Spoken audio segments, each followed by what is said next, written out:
G'day guys, just Rob again, bringing another video. I'm just doing a sort of a quick movie review, just of a movie that I did sort of watch it probably about a year ago and really just enjoyed it, and just recently just sort of managed to get an official DVD copy of it, and sort of obviously rewatched the film again, and just thought I might make a bit of a movie review about it.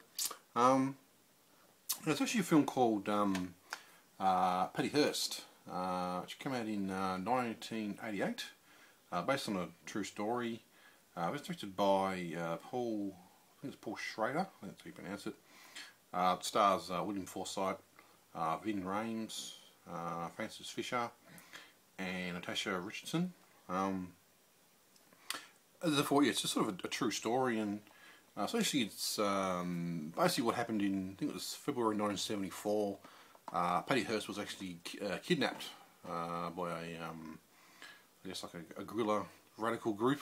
Now, Patty Hearst, she sort of came from a very sort of rich family. I think that's sort of why, one of the main reasons that she was sort of kidnapped. Her father was, I don't know what you call it, like a newspaper magnate or tycoon or something, and his father, I think some people say he was the guy. I'm pretty sure some people say that he was the guy that sort of based the film Citizen Kane off.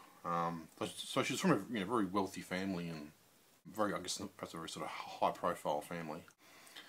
And essentially this guerrilla group, the Sudanese Liberation Army, were, I don't know, I guess in some ways a sort of a product of the time, I guess. They were just, I guess, young people that were very sort of, very sort of disillusioned, things like the Vietnam War, and people were sort of starving in the world, and just big sort of corporations, greedy corporations, and also how the media was sort of sort of not necessarily telling the truth about some of these sort of things that were happening in the world, which is another reason why Patty Hearst was sort of kidnapped. So yes, so she was sort of kidnapped, and obviously they were, I guess, someone sort of asked for ransom, but I mean, I think it was more not necessarily ransom. It was more of just a way for the group to sort of get their message out, and but I think the main sort of one of the reasons that they kidnapped her was also because two of the members had been arrested and were sort of in jail, so they were hoping to do like a bit of a prisoner swap, I guess. They were going to release Patty Hearst back if they could get the two members out of jail type thing. And so the group, one of the sort of I guess bargaining things was that they asked the father of Patty Hearst to set up like a big sort of food drive in some of the sort of the poorer areas of, I think it's California, some of the sort of black communities, and so they're going to sort of give out all this food to these sort of starving people. And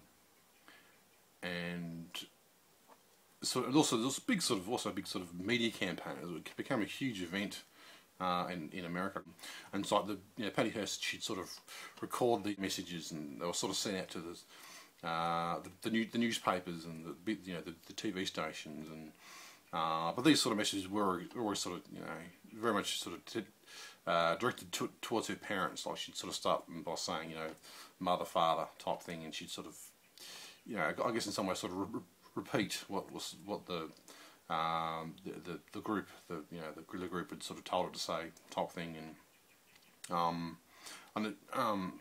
mean the film itself is very much, the first half an hour is very much like a dream sequence type thing. It's because no one's quite sure what's already happened to her, I suppose, in these, well, when she was kidnapped. So the sort of half the movie is very much like a dream sequence type thing, and so she's sort of locked in a closet for for weeks at a time, and the members had sort of come into her and sort of say what their message was, and sort of in some ways perhaps trying to educate her, I suppose, on their ideals. And I guess perhaps the next sort of major event was that I think after like 60 days or something, she was sort of given the choice of she could either sort of be let free, or she could choose to sort of join the group.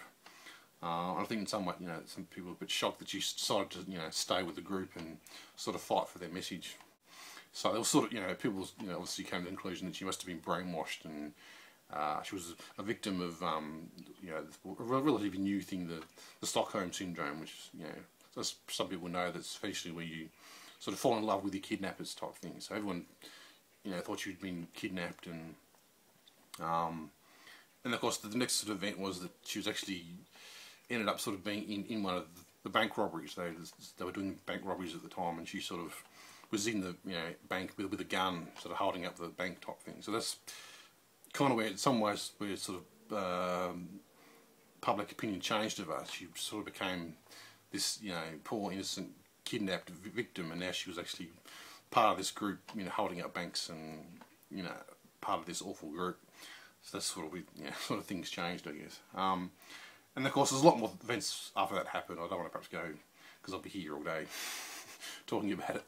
But that's sort of the main, I guess, sort of key events. And she eventually was sort of, obviously events happened, and then she eventually got sort of arrested by the FBI. They eventually found where she was hiding, and then of course there was the big sort of court case. I think it was going to be like 35 years she'd been sentenced to jail for, and I think that came down to 7 years, and then eventually I think she only served, I think it was like 22 months. I think that's the what she eventually did sort of serve, and I think even in 2001, I think Bill Clinton, I think one of his last things he did in office before he left was he actually gave her a pardon,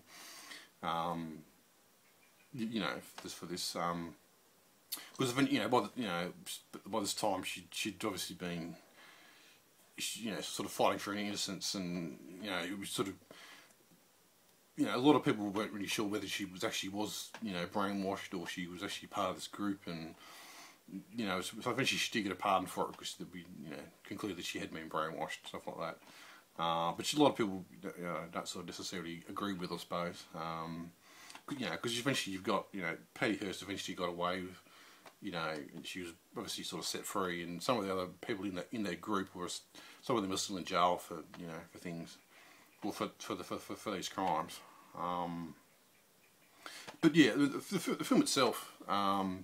The film itself is actually it's a really good film. I thought I just really love the sort of the way it was shot in the first half an hour, the very sort of dream sequence, and the I guess in some ways very much the sort of the silliness of this group. They were, I guess in some ways very, I don't know, they were very young, and I guess in some ways very idealistic, and it only gets like, I think it's like 5.9 on the IMDb website. I'm not sure if people, I think people, I guess, don't sort of believe perhaps the events that happened in this movie, and think it's a load of crap, I suppose. But I guess that's open to interpretation. I just think it's a really well-made film. I mean, it's just got great acting in it. I just love the sort of especially the first half an hour of it, which is sort of almost like a sort of dream sequence, which is I think what sort of Patty Hearst set up.